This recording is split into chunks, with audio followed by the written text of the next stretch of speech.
Love FM. आखिर किसकी नजर लगी आयरा और युवान के प्यार को? वो कौन सी वजह थी जिसने दो बहनों के बीच ऐसी खाई बना दी कि आयरा को अपना ही घर छोड़ना पड़ा? क्या वाकई तनिषा मासूम थी या सब कुछ एक गहरी साजिश का हिस्सा था? अब आयरा के सामने जो रास्ता है वो उसे किस अंजाम तक ले जाएगा? आइए देखते हैं एक अजीब पर बेहद दिलचस्प कहानी। रात के अंधेरे में कार हवेली के सामने आकर रुकी। आयरा ने झिझकते हुए अरहान की ओर देखा। वह अब तक उसके इरादे नहीं समझ पाई थी, लेकिन उसकी आंखों में एक अजीब सी सच्चाई झलक रही थी। अंदर चलो, तुम्हें मुझसे बहुत कुछ पूछना है और मुझे तुम्हें बहुत कुछ बताना है। आयरा के पास अब कोई और रास्ता नहीं था। उसने एक गहरी सांस ली और कार से बाहर निकली। हवेली का गेट खुलते ही उसने चारों ओर देखा। जगह भले ही नई थी, लेकिन एहसास कहीं ना कहीं सुकून देने वाला था। ड्राइंग रूम की रोशनी हल्की थी। आयरा सोफे पर बैठी, जबकि अरहान ने उसके सामने बैठकर पानी की एक गिलास उसकी ओर बढ़ाई। तुम अब भी मुझ पर भरोसा नहीं करती है ना? आप कौन हैं और मेरी मदद क्यों कर रहे हैं? अरहान ने हल्की मुस्कान दी, फिर अपनी उंगलियों को आपस में जोड़ते हुए बोला, मेरे इरादे सिर्फ अच्छे हैं आयरा। मैं तुम्हारी तरह किसी से अपना सब कुछ नहीं खो चुका। मैं चाहता हूं कि तुम अपनी तकलीफों का बदला लो और मैं तुम्हारी मदद करूंगा। आयरा ने अविश्वास भरी निगाहों से उसकी ओर देखा। लेकिन आप ऐसा क्यों करेंगे? उसका जवाब सही वक्त आने पर मिलेगा। फिलहाल मैं तुम्हें एक ऑफर दे रहा हूं, एक कॉन्ट्रैक्ट मैरिज। Contract marriage? हाँ, 6 महीने का समझौता। इन 6 महीनों में तुम मेरी पत्नी बनोगी दुनिया के लिए। बदले में तुम्हें मेरे घर में सम्मान मिलेगा, मेरी कंपनी में नौकरी मिलेगी और सबसे बढ़कर तुम्हारे साथ हुए अन्याय का बदला लेने का मौका मिलेगा। और हमारे बीच? तुम्हें मुझसे कोई डर नहीं होना चाहिए। हमारे बीच किसी पति पत्नी जैसे रिश्ते की कोई शर्त नहीं होगी। बस एक समझौता होगा जिसे हम दोनों निभाएंगे। क्या आयरा इस सौदे को स्वीकार कर सकती थी? क्या वह युवान और तनिषा को सबक सिखाने के लिए इतना बड़ा कदम उठा सकती थी? आयरा के अंदर हजारों सवाल उठ रहे थे, लेकिन उसकी टूटी हुई दुनिया को देखते हुए यह सौदा बुरा भी नहीं लग रहा था। ठीक है, मैं तैयार हूं। अरहान ने मेज पर रखे दस्तावेज उसकी ओर बढ़ाए। दोनों ने दस्तखत किए और उसी पल से उनकी जिंदगी एक नए मोड़ पर आ गई। अगले दिन अरहान की कंपनी के ऑफिस में कांच की दीवारों और चमकते फर्श के बीच आयरा ने पहला कदम रखा। अरहान ने उसे अपने केबिन में बुलाया। मुझे किस पद पर काम करना होगा? मेरी पर्सनल सेक्रेटरी बनोगी। लेकिन हमारी शादी को यहाँ कोई नहीं जानना चाहिए। मैं चाहती हूँ लोग मुझे सिर्फ कर्मचारी समझें। ठीक है, जैसी तुम्हारी मर्जी। ये कार की चाबी है। ऑफिस आने जाने के लिए तुम इसका इस्तेमाल करोगी। नहीं अरहान, मुझे इसकी जरूरत नहीं। मैं मैनेज कर लूंगी। ये मेरा फैसला है आयरा। तुम मेरी जिम्मेदारी हो और मैं कोई रिस्क नहीं लूंगा। आयरा ने चुपचाप चाबी ले ली, मगर उसकी आंखों में हिचक अब भी थी। अरहान की नजरें आयरा की हर छोटी जरूरत पर थीं। उसने ऑफिस ब्रेक में खाना खाने के लिए याद दिलाया और उसके लिए खाना मंगवाया। उसी दोपहर अरहान ने आयरा को अपने केबिन में बुलाया। कांच की दीवारों से घिरा केबिन शांत था, मगर बाहर सहकर्मियों की नजरें अब भी उन पर थीं। आयरा, हमें तुम्हारे बदले की अगली चाल सोचनी होगी। युवान और तनिषा को उनकी औकात दिखानी है। मैं चाहती हूँ उनकी कंपनी का हर वो सौदा जो गलत है सबके सामने आए। मैंने उनकी कुछ डील्स की जानकारी निकाली है। एक गलत कदम और उनकी कंपनी डूब जाएगी, पर हमें सावधानी से चलना होगा। मुझे बस इतना चाहिए कि वो मेरे सामने घुटने टेके। वो दिन दूर नहीं, बस मेरे साथ चलो। अब युवान को समझ आएगा कि किसी का दिल तोड़ने की सजा क्या होती है। शाम को जब आयरा हवेली लौटी, टेबल पर गर्मागर्म खाना रखा था। अरहान ने उसके लिए खाना तैयार किया था। ये खाना किसने बनाया? तुम्हारे लिए मैंने बनवाया है। दिन भर भाग दौड़ में रही हो, भूख लगी होगी। अरहान, तुम मेरे लिए इतना सब क्यों करते हो? क्योंकि तुम अब मेरी जिंदगी का हिस्सा हो। अब मेरी जिम्मेदारी हो आयरा।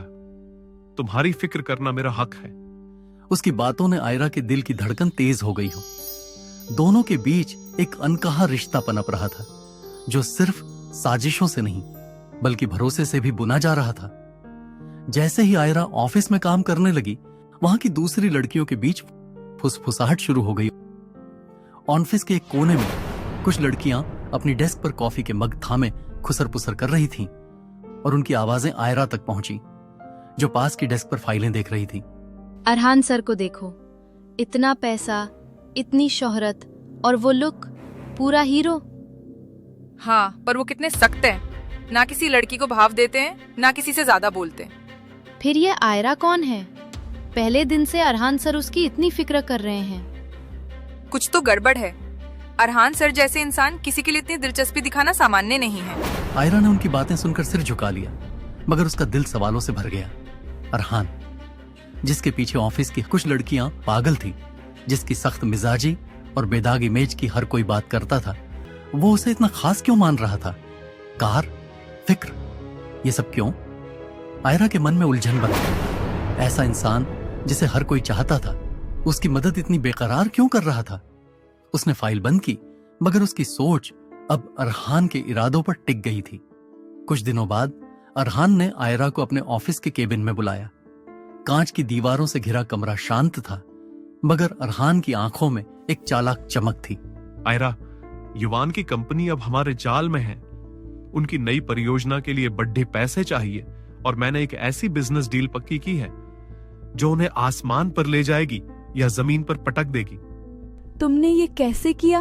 मैंने उनके निवेशकों को एक ऑफर दी जिसे वे मना नहीं कर सके, पर असली दांव तब चलेगा जब हम उनके गलत सौदों को बेनकाब करेंगे। युवान और तनिषा ने मुझसे सब छीना, अब उनकी बारी है। अरहान ने उसकी हिम्मत को सराहते हुए सिर हिलाया, जैसे उनकी साजिश हवेली की दीवारों में गूंज रही हो।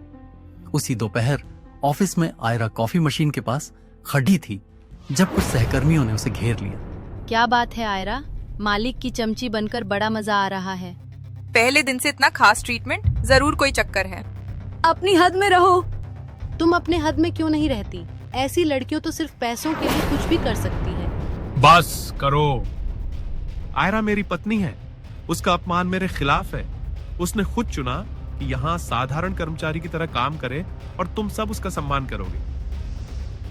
अरहान ने आयरा का हाथ नरम लेकिन सम्मान से पकड़ा और उसे अपने साथ ले गया। आयरा, मुझे माफ कर दो। मेरे कर्मचारियों का ये व्यवहार गलत था और मुझे तुम्हारी मर्जी के खिलाफ हमारी शादी का खुलासा नहीं करना चाहिए था। नहीं अरहान, तुमने जो किया वो मेरे लिए खड़े होने का सबूत है। आयरा का दिल हल्का हो गया। उसकी आंखों में एक नई चमक थी, जैसे अरहान का साथ और उसकी विनम्रता उसे एक नया आत्मविश्वास दे रही हो। कुछ दिनों बाद अरहान के ऑफिस में एक चमकदार निमंत्रण आया। ये सही वक्त है आयरा।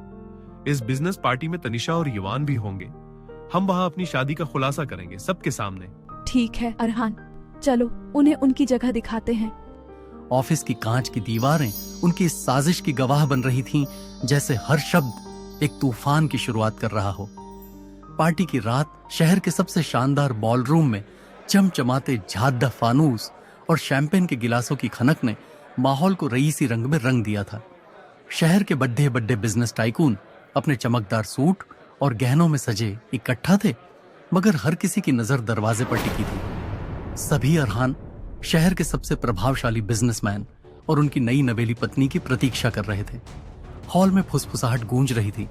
कोई उनकी नई डील की बात कर रहा था तो कोई उनकी रहस्यमयी शादी की।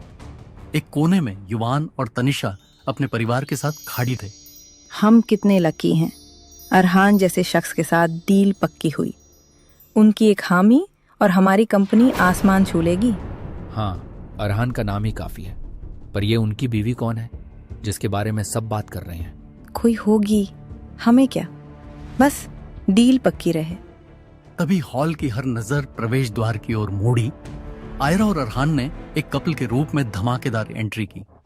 आयरा की खूबसूरती, उसके आत्मविश्वास और शालीन अंदाज में हर किसी को मंत्रमुग्ध कर रही थी। उसका चेहरा चांदनी सा दमक रहा था। अरहान की सख्त मगर आकर्षक शख्सियत ने हर नजर को अपनी ओर खींच लिया। हॉल में सन्नाटा छा गया। युवान और तनिषा ये देखकर हक्के बक्के रह गए कि आयरा अब अरहान जैसे लोकप्रिय और सम्मानित बिजनेसमैन की पत्नी है।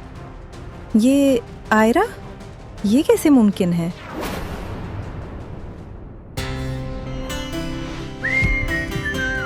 लव